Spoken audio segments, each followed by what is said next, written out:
Sports Flash TV na may dati. Ito ay lagi kang panalo, bakbakan na sigurado. Mga balita. Ang update sa laban ni Casimero sa September at ang pahayag ng WBC. Pag-usapan natin yan mga ka-flash. Pero bago ang lahat, huwag kakalimutang i-like, mag-subscribe at hit ang notification bell para updated ka sa mga bidyong katulad nito.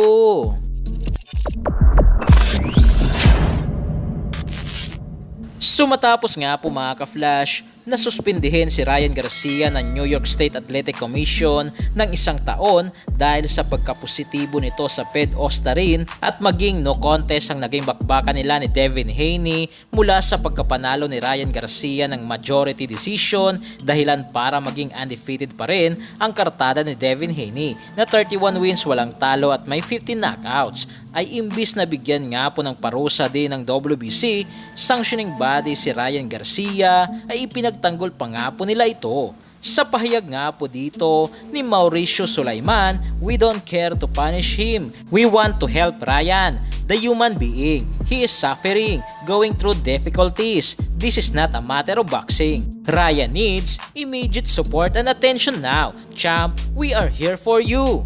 So ibig sabihin lang nito mga ka-flash ay walang balak ang WBC na bigyan si Ryan Garcia ng punishment, kundi tutulungan pa nga po nila ito dahil sa mahirap nitong pinagdadaanan o pagsubok. Taong araw si Garcia na nangangailangan din ng tulong at suporta.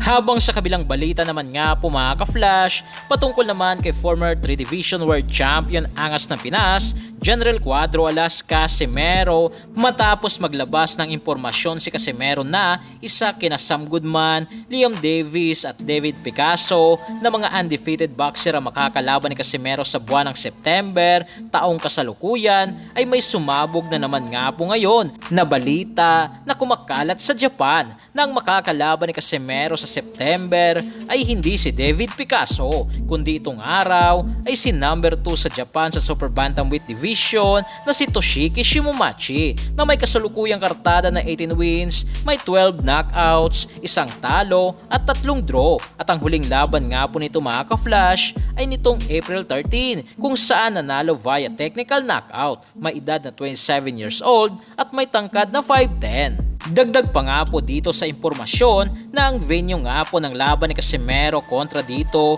kay Shimomachi na isang Hapones sa buwan ng September ay sa Macau. Subalit hindi pa nga po ito kumpirmado, pero kung ito nga po talagang makakalaban ni Casimero sa September ay talagang magbibigay din talaga ito ng challenge kay Casimero at lalong magpapahirap na maliban sa bata pa nga po ito ay masyado din itong matangkad sa Super Bantamweight Division na may tangkad na 5'10" at mahaba din ang mga galamay nito.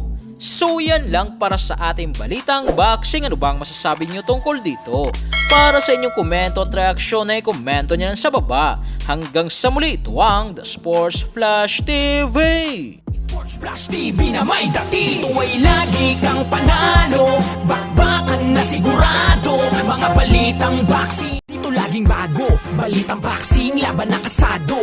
Di papahuli pagdating sa bakbakan. Mga pambato na patuloy ang laban. Sasaliksikin ang bawat babalita. Talagang diin, bawal ang mahina. Sa loob ng ring, merong pambihira. Mga kamao na nagiging bida.